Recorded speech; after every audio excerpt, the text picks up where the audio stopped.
বিরহে আর প্রাণ বাঁচে না।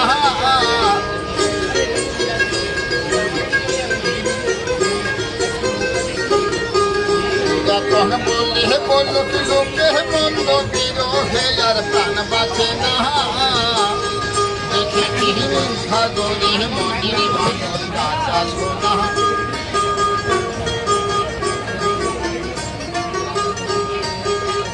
এসেছি ভবসাগরে ঘুরে গেছি কতই রঙে, সুজনের সঙ্গে হলো দেখা শোনা। এখন বলে বললো লোকে বন্ধ বিরহে আর প্রাণ বাঁচে না। দেখেছি রূপসাগরে মনির মতন কাঁচা সোনা।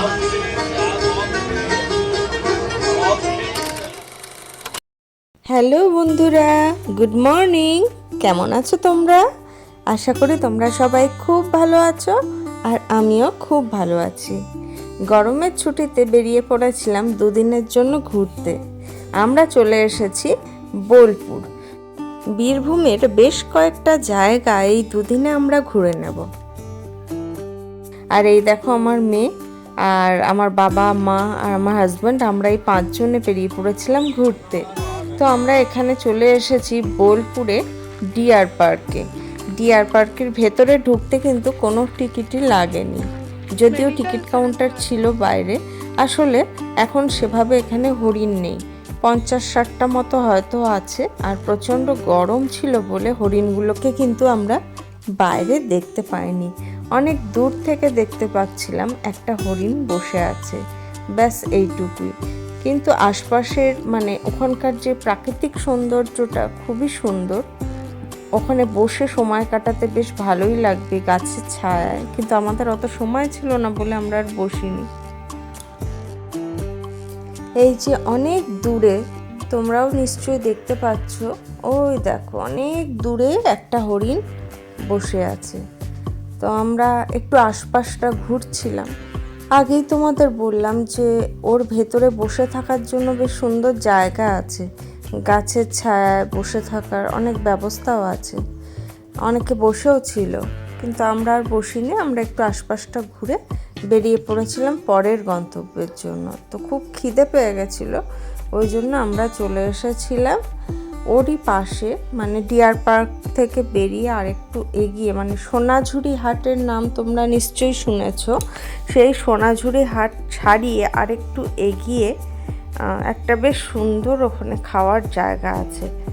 একটু হয়তো কস্টলি মনে হতে পারে, কিন্তু এসিতে বসে ভালো খাওয়ার ব্যবস্থা আছে। যে আমার কুটির হেসেল ঘর, তোমরা যদি বোলপুরে কখনো যাও তো অবশ্যই এখানে খাওয়া ট্রাই করতে পারো। তো দেখো কাঁসার বাসনে এখানে কিন্তু খেতে দেয়, এটা এর একটা বিশেষত্ব। এবং এখানে খাওয়াগুলো মানে যেগুলো আমাদের দিয়েছিল সত্যি খুব সুন্দর। তো আমরা একটু হাসাহাসি করছিলাম, মজা করছিলাম। আর এই দেখো এটা ঘি, প্রথমেই খাওয়ার শুরুতেই দিয়ে দিয়েছে ঘি। তারপর দেখো কত সুন্দর কাঁসার থালা করে, কাঁসার ছোট ছোট বাটি করে বিভিন্ন রকম আমরা নিরামিষ খাবার নিয়েছিলাম। বিভিন্ন রকম এখানে আইটেম ছিল এবং প্রত্যেকটাই কিন্তু ভীষণ টেস্টি ছিল। আর আমরা প্রথমে ভাবছিলাম এত ছোট ছোট বাটি করে দিয়েছে, পেট ভরবে কি? শেষে দেখি যে আমরা খেয়েই উঠতে পারছি না। আর বেগুন ভাজাটা দেখো একটু অন্যরকম করে ভাজা ছিল। আর এই দেখো এক বাটি আলু পোস্ত। আলু পোস্তটাও কিন্তু খুবই ভালো করেছিল। আর তার সাথে ছিল পোস্তর বড়া। এই পোস্তর বড়া খাওয়ার থেকে আমার মেয়ের নেশা হয়ে গেছিলো, পোস্তর বড়া খাবো, পোস্তর বড়া খাবো। তো যাই হোক, সোনাঝুরিতে এরপরে নেমেছিলাম, সেটা আর দেখানো হলো না তোমাদের। তো এখন আমরা সেখান থেকে চলে এসেছি কঙ্কালীতলায়। তো কঙ্কালীতলায় একটু পুজো দিচ্ছে সবাই, পুজো টুজো দিয়ে এরপরে আমরা কোথায় যাব চলো দেখো। আর তার আগে একটা কথা বলি, এই কঙ্কালীতলা কিন্তু একটা সতীপীঠ, অর্থাৎ সতীর যে বিভিন্ন অঙ্গ পড়েছিল তার মধ্যে এটাও একটা জায়গা যেখানে মায়ের কাঁখাল বা কোমর পড়েছিল বলে মনে করা হয়। কঙ্কালীতলার পেছন দিকটা, এই নদীটার নাম কি বলতে পারবে তোমরা? আচ্ছা আমি বলে দিচ্ছি, এই নদীটার নাম হলো কোপাই নদী। তো এর পেছনেই ছিল কোপাই নদী। আর কিছু বছর আগেও কিন্তু অন্তত এখন থেকে 10 বছর আগের কথা আমি বলছি, প্রথমবার যখন আমি এখানে এসেছিলাম এই সব দিক কিন্তু পুরো জঙ্গল ছিল এবং এতটাই গভীর জঙ্গল ছিল যে এই সব জায়গাতে নরবলিও হতো বলে শোনা যেত বলাটা ঠিক না, আসলে বাস্তবেই হতো। পুলিশের হাতে ধরাও পড়েছে এইসব ঘটনা। তারপরে এইসব জঙ্গল পুরো কেটে দেওয়া হয়েছে এবং এইসব জায়গাগুলোকে এতটাই সুন্দর করে সাজানো হয়েছে যে এটা এক একটা টুরিস্ট স্পট হিসাবে তৈরি হয়েছে। আর এই দেখো এখানে বিভিন্ন সাধক সাধিকাদের সমাধিস্থান এগুলো। তো চলো এরপরে আমরা চলে যাব সোজা আমার মামা শ্বশুরের মামার বাড়ি খেরো, এবং ওদের বাড়িতে ঠাকুর আছে, তো সেই পুজো উপলক্ষেই আমরা চলে এসেছি এখন খেরো। আর এটাই হলো রাধা মাধব।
একটু আগে যে রাতের ভিডিও দেখছিলে সেই মন্দিরের এই দেখো দিনের বেলার রূপ।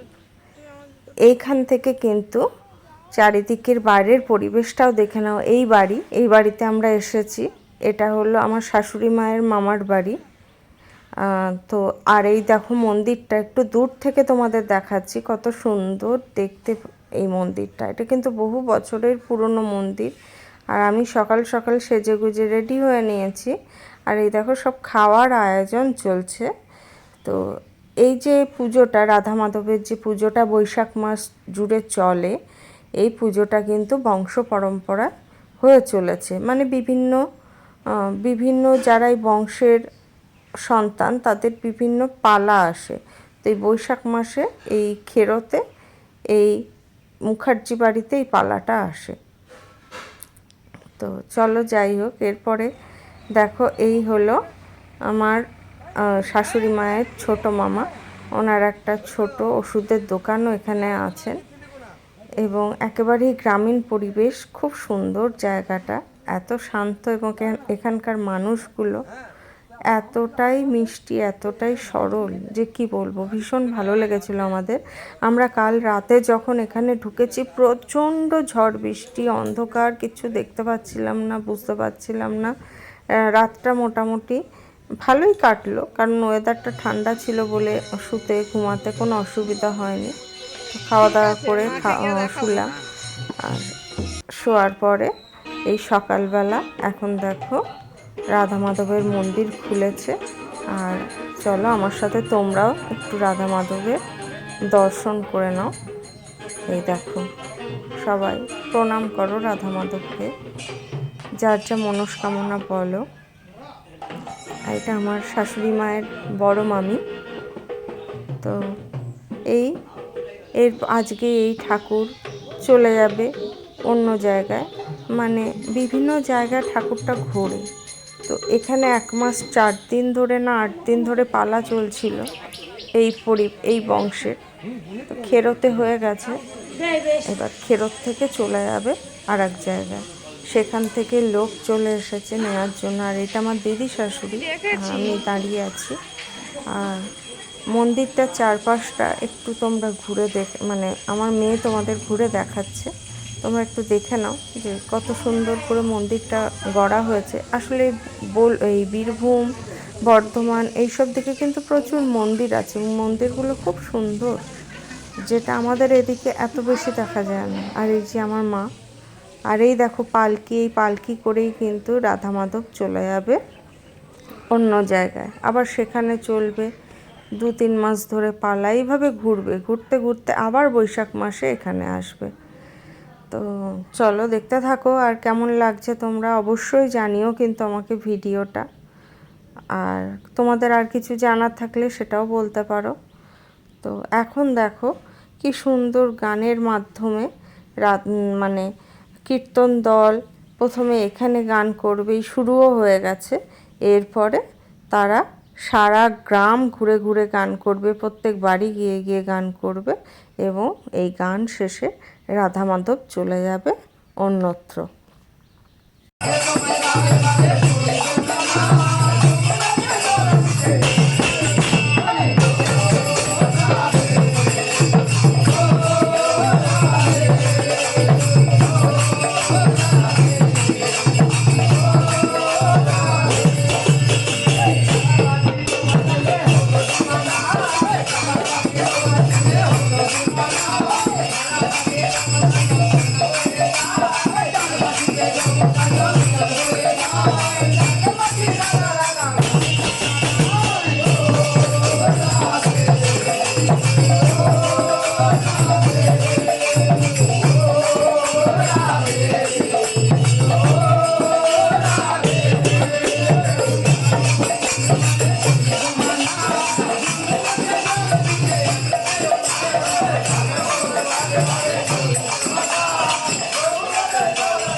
আপনার নাম আমি শুনেছি।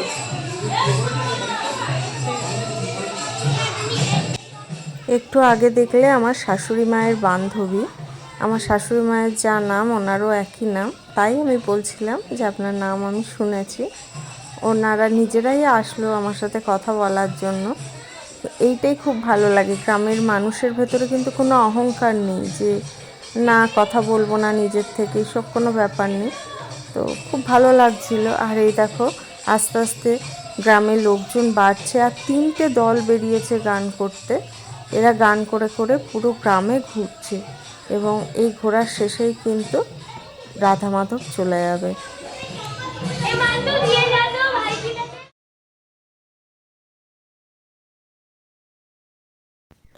আর এরই মধ্যে অনেকটা সময় ছিল যে আমরা চুপচাপ বসেই ছিলাম, কারণ কীর্তনের দল এখনও ফেরেনি, তারা বিভিন্ন জায়গায় ঘুরছে। তো এই সুযোগে আমার মেয়ের সাথে, হাজব্যান্ডের সাথে আমি একটু ছবি তুলছিলাম, কারণ এই ছবিগুলোই স্মৃতি, পরবর্তীকালে এগুলোই দেখব, এগুলোই মনে করব, আর তখন এই দিনের কথাটাও মনে পড়বে। আর একটা ছোট্ট বাচ্চা ছিল, এই বাচ্চাটা হলো যে বাড়িতে আমরা গিয়েছি সেই বাড়ির যে ভিক্ষা মা তার ছেলের ছেলে। আর এই দেখো আমার মা কি সুন্দর সেজে বসে আছে, মাকেও কিন্তু খুব ভালো লাগছে দেখতে। আর এরপরে এনারা হলেন একজন আমার শাশুড়ি মায়ের বান্ধবী, আর একটা আমার শাশুড়ি মায়ের ছোট মাইমা। বাড়ির সব মেয়েরা দেখো কি সুন্দর লাল সাদা জামা পরে একসাথে ছবি তুলছিল, খুব ভালো লাগছিল ওদের। আর এই বাড়ির একটা ইতিহাস আছে। এই বাড়িটা হলো আমার শাশুড়ি মায়ের মামার বাড়ি, কিন্তু এটা কিন্তু এদের আসল বাড়ি না। আসলে এই যে পাড়াটা গোটা বা গ্রামটাই বলতে পারো আগে ছিল নদীর ধারে। নদীর ভাঙনের ফলে সবাই সেখান থেকে উঠে আসতে বাধ্য হয়েছে। প্রচুর জমি জমা সম্পত্তি সব নদীগর্ভে চলে গেছে, তাই নদীর ধার থেকে ওরা উঠে চলে এসেছে এখানে। আর ওদের ওখানে একটা মন্দিরও ছিল, মানে পুরনো বাড়ি যেখানে, এই খেরোতেই কিন্তু নদীর ধারে। সেই মন্দিরটাও এখন ভাঙতে ভাঙতে নদীর জলে সম্পূর্ণরূপে চলে যাওয়ার অবস্থা হয়েছে। আমার হাজব্যান্ড গিয়েছিল দেখতে, আমার আর যাওয়া হয়নি। পরের বার যদি এখানে যেতে পারি এবং মন্দিরটা যদি ততদিনে নদীগর্ভে পুরোপুরি তলিয়ে না যায়, তাহলে মন্দিরের সেই ধ্বংসাবশেষ দেখাবো। তো আমার হাজব্যান্ডের কাছে শুনছিলাম যে দেখলে কান্না পাবে, এত সুন্দর এত বড় মন্দির আর এত সুন্দর তার ডিজাইন। সেই সম্পূর্ণ মন্দিরটা ধীরে ধীরে জলের তলায় চলে যাচ্ছে। যাই হোক, কীর্তন চলছে এবং আর কিছুক্ষণের অপেক্ষা, তারপরেই রাধা মাধব চলে যাবে অন্য গ্রামে।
ভিডিও এখানে আবার আছে।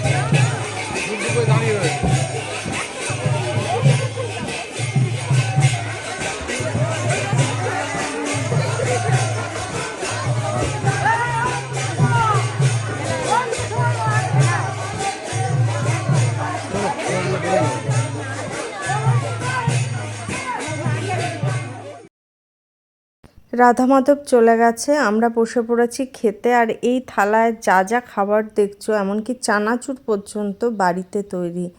তো যাই হোক, আমরা এটাই দুপুরবেলা খেয়ে নিয়ে আমরা বেরিয়ে পড়েছিলাম, কারণ এবার আমরা চলে যাব বীরভূমের আহমেদপুর। তো যাওয়ার আগে আমরা চলে এসেছিলাম আর একটা সতীপীঠ। এটা কোন সতীপীঠ তোমরা কি কেউ বুঝতে পারছো? যদি কেউ বুঝতে পারো অবশ্যই আমাকে কমেন্ট করো। আর যদি কেউ বুঝে না থাকো তাদের আমি বলে দিচ্ছি, এটা হলো অষ্টহাঁসতলা। এটাও একটা সতীপীঠ। এর ভেতরটাও অসাধারণ সুন্দর, কিন্তু এখানে গিয়ে আমার মামা শ্বশুরের শরীরটা খুব খারাপ হয়ে যাওয়ায় আমরা আর বেশি এখানে সময়টা কাটাতে পারিনি। তবে যেটুকু দেখেছি সেটাও খুবই সুন্দর। তো চলো তোমরাও একটু সেই অষ্টহাঁসতলার ভেতরটা একটু দেখবে, চলো।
অষ্টহাঁসতলা থেকে এবার আমরা চলে যাচ্ছি সোজা আহমেদপুর বা আমোদপুর।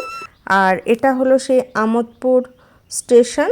সন্ধ্যাবেলা এখানেই আমরা বসেছিলাম, কারণ এখানে হলো আমার হাজব্যান্ডের মামার বাড়ি, একেবারে স্টেশনের পাশে বলা যায়। তো হেঁটে হেঁটেই আমরা এসেছিলাম সন্ধ্যাবেলা এই স্টেশনে এসে এখানে ঝালমুড়ি খাচ্ছিলাম। আর এই দেখো বন্দে ভারত চলে গেল, তো সেটাই দেখছিলাম, গল্প করছিলাম। আমি ছিলাম, আমার হাজব্যান্ড ছিল, আর আমার মামা শ্বশুর ছিল, আমরা তিনজনে বসেছিলাম। আর স্টেশনটা সত্যি এত ভালো লাগছিল বসে থাকতে, কি বলবো তোমাদের। হাওয়া দিচ্ছিল, বেশ সুন্দর পরিবেশটাও ছিল। তো এখন আজকের মতো ঘোরা এখানেই সমাপ্ত। এবার আমাদের চলে যেতে হবে বাড়ি। তো আবার তোমাদের সাথে দেখা হবে পরের ভিডিওতে। টাটা, সবাই ভালো থেকো, সুস্থ থেকো, আর আমার চ্যানেলটা সাবস্ক্রাইব করো, ভিডিওটা লাইক করো।